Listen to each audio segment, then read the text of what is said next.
The way I created with you, it could be you could play with someone else and they can get the world of it too.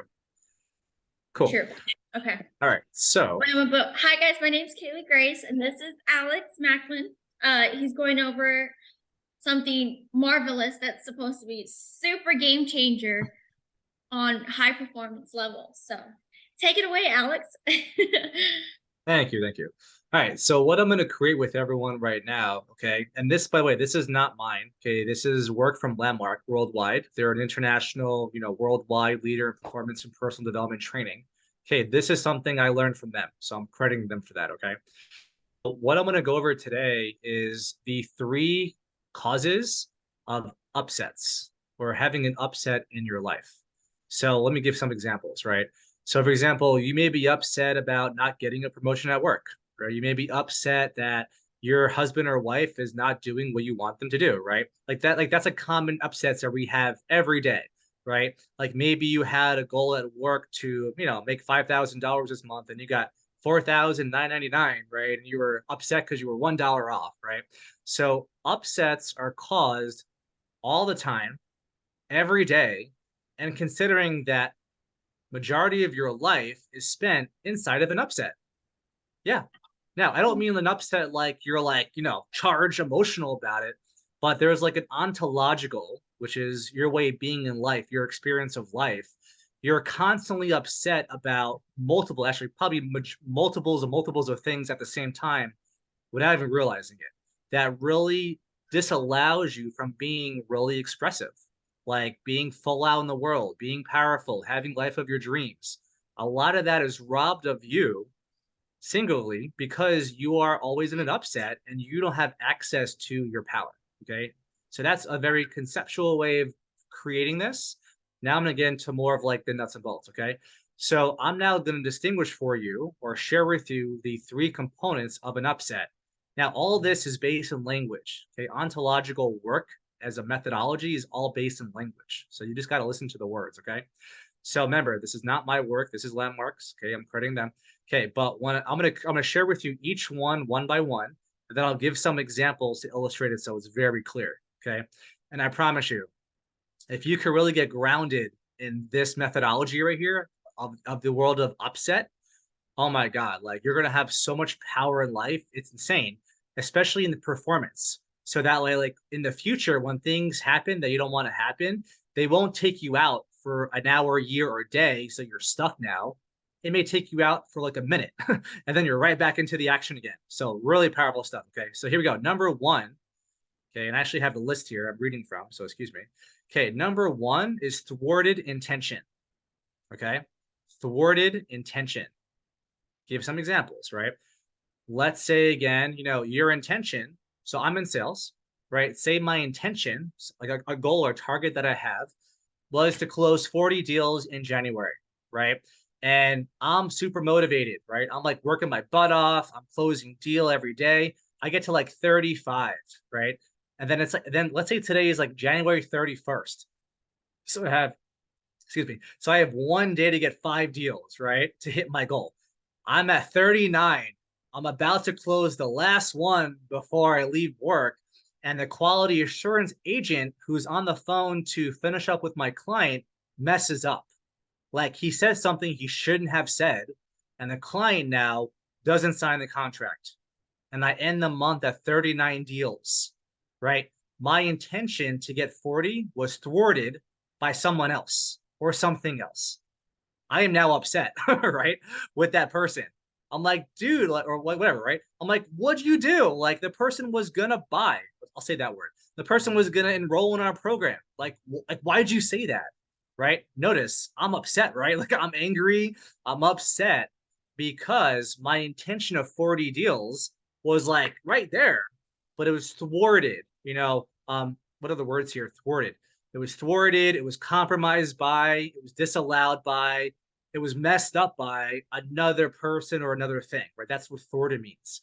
So that obviously makes you upset, right? Like, let's say you're going for a promotion at work, and Johnny, who you're competing with, tells a lie about you to the management, and they don't promote you now.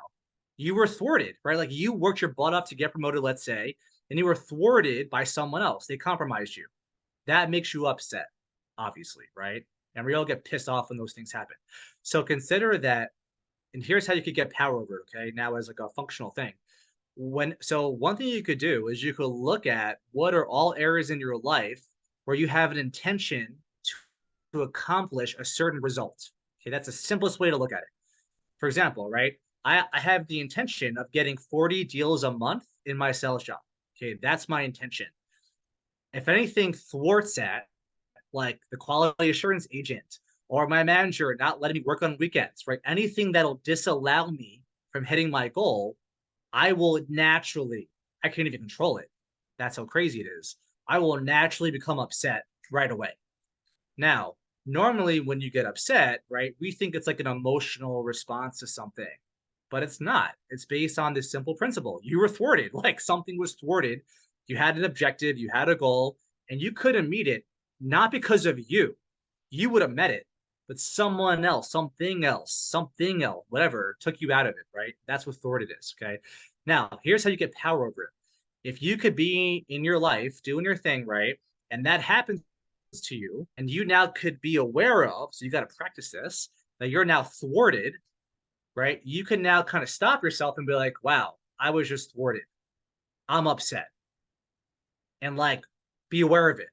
Now that you're aware of it, instead of letting the upset control you and getting really angry, really emotional about it, which could take you out for like, hours, days, or weeks, maybe. Maybe if that were to happen to me regularly, maybe like I would be like, F this job, I'm done. I'm done, like, or like, I'm gonna get that guy fired over there, like you get vindictive, you get angry, right? Instead of being like that now, if you become aware of it, you can now choose to be like, wow, acknowledge it. Like, wow, I'm upset. I was thwarted. I'm upset.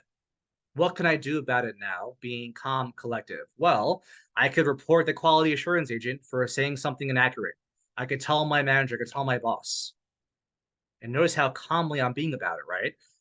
But I'm still taking actions to fix it, right? To take care of it, to make sure I'm not thwarted again. So I'm still solving the problem. I'm still in action here. But now notice like, I'm calm, like I'm relaxed. And because now I've dealt with it responsibly, I can now move forward and maybe I could be like, all right, well, that didn't work. Just look at the reality. Well, I had 40, I didn't hit it. It sucks. It is what it is, right? And not get emotionally charged about it. And now be like, okay, next month I'm gonna aim for 45 this time.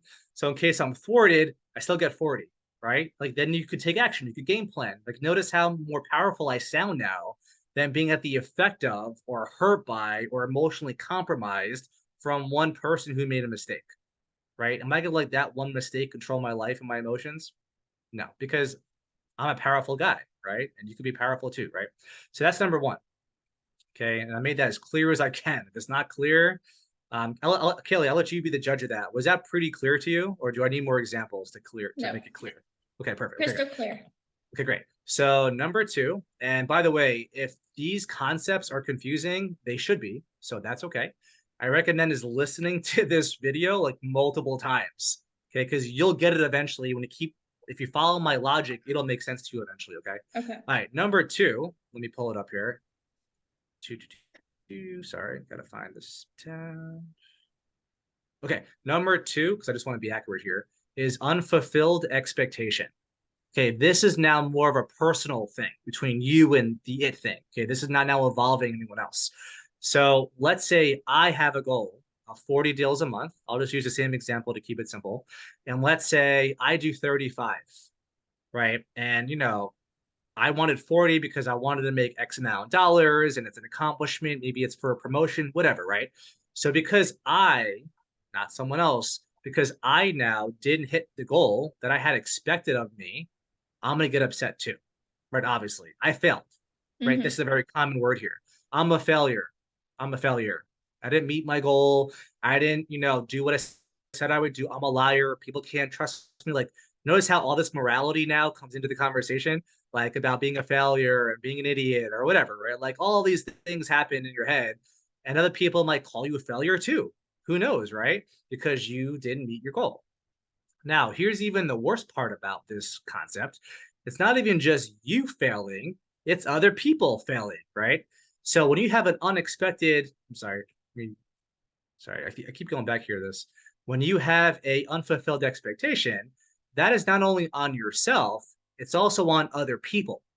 So I'm married, right? Imagine if I had the expectation of my wife to, this is not true, by the way, but I'm just talking something that I think we all could like relate to. Let's say I have the expectation of my wife to cook me dinner every night.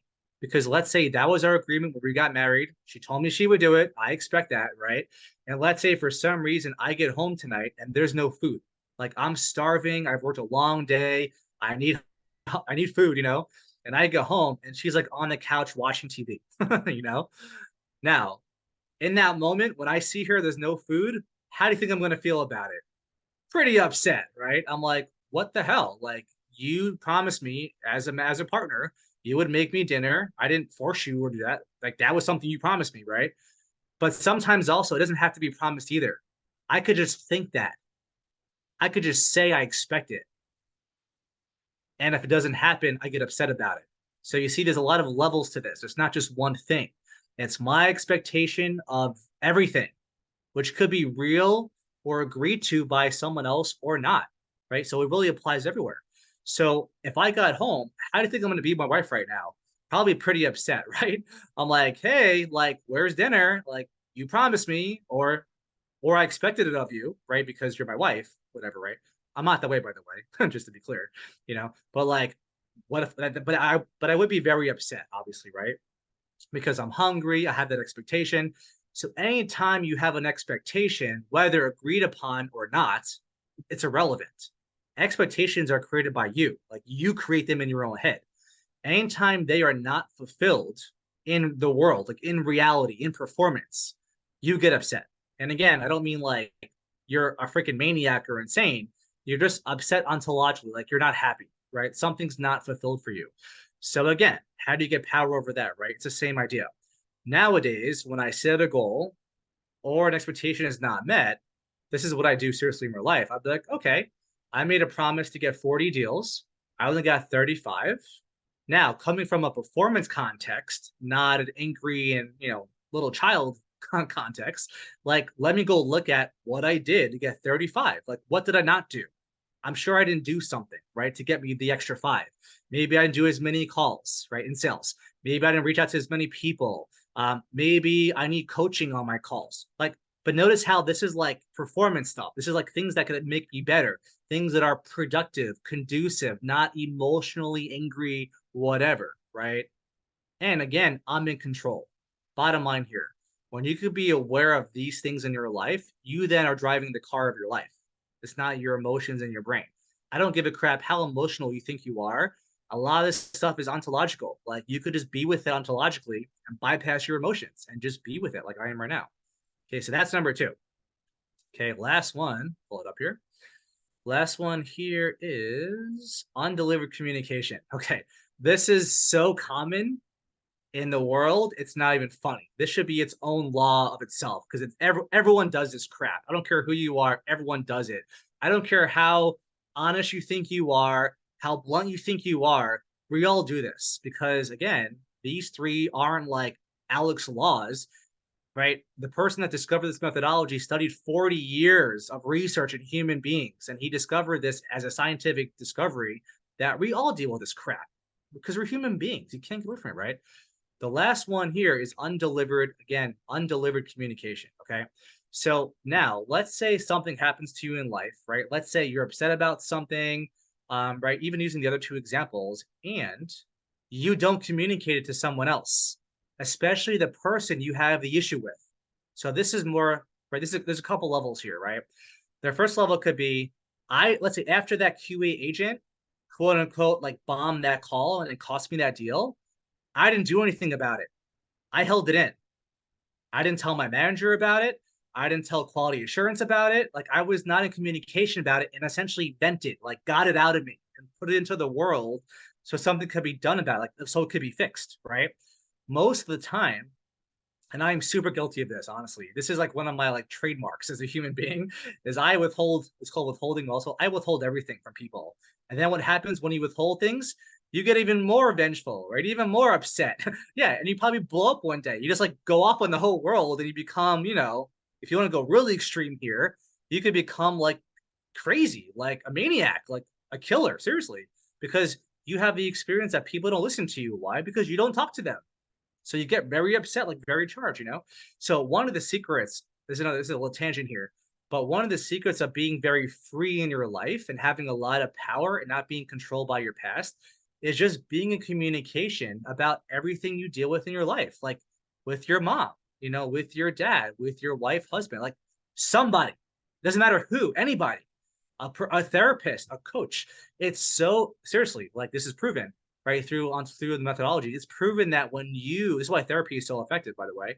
When you share things with people and get them out, like get them out of your head and into the world, so there's now someone else knows about it and they could help you with it or whatever.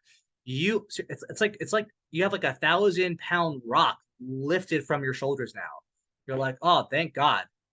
Or you tell someone else, this is even the best thing here. You tell someone else something and they're like, oh my God, I deal with that too.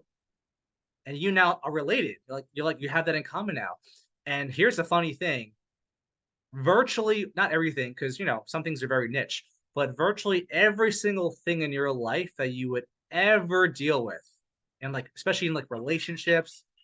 Sorry, that was the stock market closing. That was the bell. Closes at 4 p.m. Eastern time. So literally, human beings as a species, we all deal with the same crap every day of our lives, right? Communication, relationships, right? Like same crap. So it's all very relatable. So when you share these things with people in your life, look at 9 times out of 10, they'll understand. They could probably even empathize with you. Like, oh yeah, I do the same thing with my husband. Right? Like you could joke about it. Like it becomes a funny thing. Because and mostly, here's just to go one layer back, mostly why, like the why here, mostly why we don't share these things with other people is because we feel embarrassed, right? We don't want to look bad. We don't want to look weak. We don't want to seem like we don't control our life, right? And that's most of us. We don't want to look like a fool, right? It's actually the reverse. And this is actually part of Landmark's methodologies too, is that we always want to look good, right? We want to look smart. We want to look accomplished. If you don't believe me, go look at Instagram. Do you ever see photos of people looking like crap? Really? Like on average? Are people like being an idiot or being dumb or getting scammed? I mean, yeah, you'll see ones and twos, but overall, no. You see people being successful, buying gorgeous houses, right? Looking gorgeous on screen. Like that's what you'll see. Why? It's not because like they were, that's just society. No, we're trained as human beings to look good. Some of us go on extreme levels of that, like watching these like huge freaking mansions and having all this crap you don't need. That's like looking good exponential, like it's not necessary, right? And it's not just that we want to look good. Here's what I would like you guys to get really to help you out is that we do everything it takes to avoid looking bad, looking like an idiot, looking like a fool. Now, here's the craziest part though, is that you tell yourself things like, this is embarrassing. I don't want to share it. Or makes me look like a freaking idiot. But two things here. One, you sharing it and telling someone else about it, someone you trust, obviously, maybe even confidence is fine, doesn't matter who, is one way to you get over it. So it doesn't impact you or stop you or have you stuck or depressed, especially depression is huge here, right? In life, I'm not a doctor, just saying ontological depression, right? Or two, right? A lot of people can empathize with you. Like, yeah, I've been there too. Wow. And what you'll realize is that everything you experience is not unique to you. Like, you're not special. I'm sorry, Kelly. Like, you've had to become responsible in your life. Me too. Like, you're not the only one. So there's a lot of humanity that gets created when you share something with someone else because you get related. You're like, yeah, I do that. Wow, I do that too. Wow, you're having problems with your husband. I'm having the same problem with my wife. Like, wow, I thought I was, you see, like, and when you find those commonalities in people, it gives you power because then you don't feel alone anymore and you feel better about it. You don't feel all weird and weak about it. They're like, oh, I'm not alone. People, this is why like AA is so popular and so effective, right? Alcoholics Anonymous. I'm not part of it, but I have friends that have, right? Because when you go there, they all have something in common. And no one's probably experienced anything in that room that no one else hasn't done also already. Like, so people don't care. Like, they'll share the most horrible, crazy crap they've done to their family, and they're okay with it because other people in the room have done it too, probably even worse than them. So they're not afraid to share. And by sharing, it's like, oh, thank God, I don't have to worry about that anymore. Ontologically, and if you want to learn more about this, is research landmarks methodologies. It's super powerful in terms of life and performance of life, right? When you don't share communication with people, you get upset. And when you upset, it stops you now from being happy in life, from being joyful, from taking action and doing things you've always wanted to do, not do it until you die. Now you're on your deathbed being like, man, I wish I did A, B, C, D, and E. Why you didn't do those things, honestly, is because you were upset about something in your life. You didn't communicate it. There's a whole myriad of reasons here. But honestly, upsets, just consider that you're always upset about something all the time. Like we all are. And if you don't believe me, schedule a call with me. Give me 5 minutes to ask about your life, and I'll show you exactly where you have upsets right now. Like we all have them, even me. Everyone does. It's human being of you to have it, but it robs you of your power. Okay.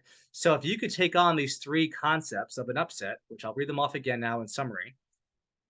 Okay, remember, this is not like the truth or a fact. This is just Landmark's research into human performance. This is what they created, which I found very powerful and useful.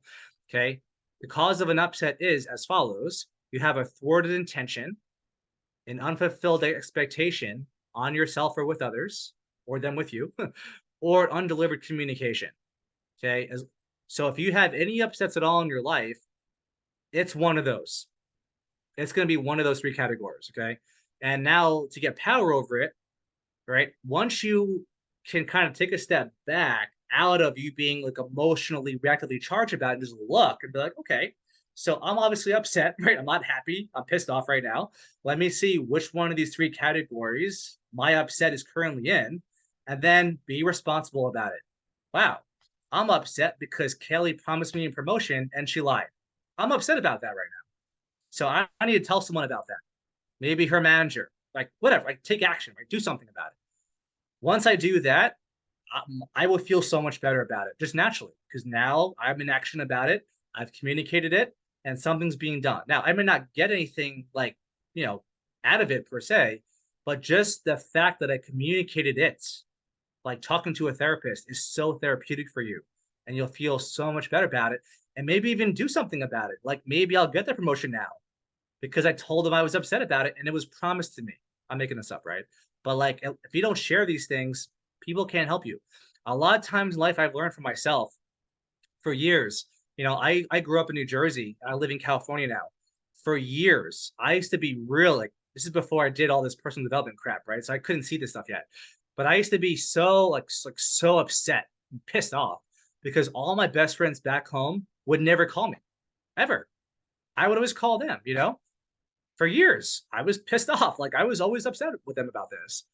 And when I did this work, I looked at my life and I was like, man, like where do I have upsets right now? And I'm like, man, like with my friends. And when I thought about it, I was like, you know what? Like, first of all, maybe there's a reason why they don't call me. Right? I don't know. I'm guessing right now. Or I'm the one who left. Like maybe they're pissed off at me for leaving, right? Like who knows? I don't know. So I literally spoke to all of my friends back home and I asked them like, hey, like out of curiosity, right? Not yelling at them or anything, just very cordial. Like, you know what? Like I've been out here for 7 years in California. You've called me once. And honestly, it makes me very upset because, we were best friends for 20 years and I never talked to you and I miss you, man. Like, what's been going on? Right? Like in a cordial, proper, nice way, right? Oh my God, Alex, man. Well, listen, dude. Yeah, I know we were great friends, man. But look, man, you ever hear the expression "out of sight, out of mind"? Yeah. Once you left to California, bro, I literally like forgot about you because I stopped seeing you all the time. We stopped hanging out together. So, oh man, I'm so sorry, dude. I didn't know that impacted you that way, or whatever. That's an example. I'm making this up, right? But like that could be how it sounded. Actually, that kind of was how it sounded. And then now that I hear that, I'm like, oh wow, man. Like you're right. I'm sorry. I left. Like maybe it's my responsibility now to make sure we stay friends. So maybe I need now to be calling, reach out to you more because I created the expectation, not you, that we should be in touch with each other all the time. You notice how I made that crap up? That's why I'm upset. Do you think he was upset about it? He probably even forgot my name after like 7 years. So expectations. Oh, this is so great. I forgot about this. Expectations are not real. remake them up. And there's a lot of reasons why we do it, but just to say it simply, remake them up. But they cause us physical, right? It's an ontological thing. It's like in language, we make it up. But notice how it impacts you physically and psychologically, chemically, right? It makes you physically depressed sometimes. It makes you upset from an idea that you made up, that you expect something. Isn't that like insane? You know, it's crazy. It's crazy to me. So, what did I do after that? Well, now I became responsible. I got in communication with every one of my friends. I asked them all very politely, "Hey, man, like, what's up? What's been going on?" I found out why. Everyone was more than happy to tell me because we were best friends. And since then, I'm like, you know what? I will now be responsible for our relationship. Or I could request something. I could be like, hey, how about we do like a monthly call just to catch up? Like, does that work for you? Can you put that in your calendar? Yes, I can. Okay, great. So let's do like the third Friday of each month at 5 p.m. We chat for half an hour, no problem. Do you mind if I put in my calendar and send you an invitation so it's in yours too, so we don't forget about it? Yeah, sure. Cool. Done. Like super simple. I was upset for 7 years and I resolved it in like a 7-minute conversation. Just to give you the gravity of how crazy and powerful this is, right? 7-year upset within a 15-minute conversation, like we're now good friends again, we're talking again. Isn't that crazy? So that's the power of these concepts, right? And hopefully by now, if not, no problem, just listen to the recording again because this takes a lot. It's a lot of like thinking involved here, right? For sure. And you have to be willing to see a different point of view on upsets. But it's crazy. Isn't it crazy though? How like just by you creating an expectation or thwarted intention or whatever, you make yourself sick. It's like psychosomatic essentially, right? Which means that you're mentally causing yourself physical sickness. It's not real. There's no blood work that'll show you're sick. You're making yourself sick. And that's a lot of illnesses actually are psychosomatic. It's like really insane. Um, but that's it. So last I'll think I'll leave you guys all here with, okay, and gals, if you take on starting to look where in your life you're upset, okay, so just write them all down. So like with me, with this person, so me and person A, I'm upset with them. Just be general about it. Something that pisses you off about them, something you're unhappy about. Just write down their name, okay? Then level 2, write down like why, like what happened between you two that caused the upset, and look at those 3 categories, okay, to figure out like what, because it's going to fit into one of those, and may even be multiples of them too.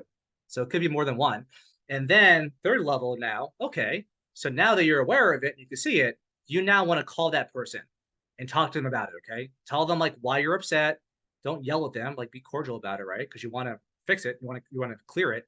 Tell them like, hey, just so you know, this is the experience of life I have with you because of this, right? No blame, just share with them, right? So they know.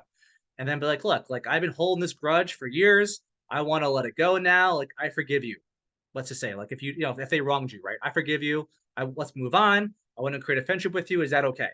Yes. Fantastic. Or maybe you don't want a relationship with them, but you still want to be complete with them. We call it being complete. So you don't have that grudge anymore. You don't have that negative energy charge anymore about it. You can just move on with your life, right? You know what? You know what, Kaylee? You let's get really crazy extreme here, okay? This is not real, it's just extreme. But let's say like Kelly ran over my mom and she killed her, right? Now, obviously, I'm upset. Duh, right? Now, I could be upset until I die about this with her. But here's the thing, that's only going to impact me and hurt me and physically and emotionally in my life. She may or may not care about it. I don't know, right? I'm not her. So why forgiveness is so powerful is because if I could forgive her now, I'm not saying I endorse it or anything, okay? Forgiveness is an ontological thing. It's just speaking, right? It's something you're willing to do. If I'm willing to forgive her to give me power and have me let go of it, then I could be free of that and I can move on with my life and be happy and not have that like in the back of my mind now, having me be upset all the time. Because here's the thing, last thing I'll say here, when you're upset with people about, let's say, item X, whatever that is, see, people believe, because we're humans, that it only impacts your relationship with that one person. It doesn't. It actually impacts every single relationship you have for your entire life, right? Like, let's say as a kid, I wasn't loved that much by my mom, right? She didn't give me a lot of attention. I'm going to grow up thinking that all women are like that. Every woman I ever date, if they don't give me a lot of attention, like, they're done, move on right away, right? Until I could forgive my mom, I will always be that way until I die. And I'll probably never get married, never have a family. And that's a pretty sad life because I want those things. Like right now, if you don't want them, you won't care about them. But if you, I want them, right? So that would be a pretty messed up life for me. And honestly, there are some things about my parents I had to get complete with, and I spoke to them about it. Right? I was in communication. We got cleared. We're now good now, right? And you could just hear the way I talk. I don't sound very constrained, do I? In my self-expression, obviously. I've done the work. I've done the things I'm telling you to do. I'm not being hypocritical here. I've done these things. And I promise you, if you take on a practice, like a habit, of being communication when you're upset, when others upset you, forwarded intentions, unfulfilled expectations, all those three things, and you get them clear to complete, dude, gal, whatever you are, whatever you declare yourself as, your life will be like phenomenal. Like anything you want to do, there's going to be nothing holding you back because the only thing that the things that hold you back are things that happened in your past. And the only reason why they impact you now is because you're still upset about it. Think of it that way. If you could forgive, move on, be in communication with complete those things with those people, if you can even just write them a letter if you want. Don't talk to them at all, but some way of getting it out of your head into the world, you'll be free of it. And your performance in life, I promise you, will skyrocket. Like all of a sudden, you'll be able to like love people again and be happy again. Get out of depressions. Obviously, I'm not a doctor. I'm not saying all of them, but some of them, right? If it's an ontological depression, that'll get you out of it. I've been depressed before because I've been upset with someone. Seriously. Once I shared it with them and I got it complete, I was no longer depressed. Like within 5 minute conversation, like it's that powerful, right? This is not obviously applicable to all depressions, obviously, but I'm just saying in this example. But it's crazy. So look, if you can really be open to the idea that your entire life is inside of an upset because it is, yeah, you too. I don't care who you are. And you can get complete with them, start writing them down, figuring out which one of the three they apply to, getting communication, forgive, whatever you have to do to get complete with them and move on. I promise you, you will have like a quantum leap is the word they use in performance in those areas of your life right away. I don't mean like years from now. I mean like after that conversation, like you'll be like off dating again if you weren't dating before, talking to whoever like that freaking quickly. It's insane how powerful this is. Okay, and with that being said, I have to go. But it's been a fun conversation. Thank you, Kelly, for your time. And like I said, if you hear this the first time and it's confusing, that's okay. It should be because this is a brand new Yeah. methodology I'm bringing to you. Listen to it multiple times. Eventually, it'll click.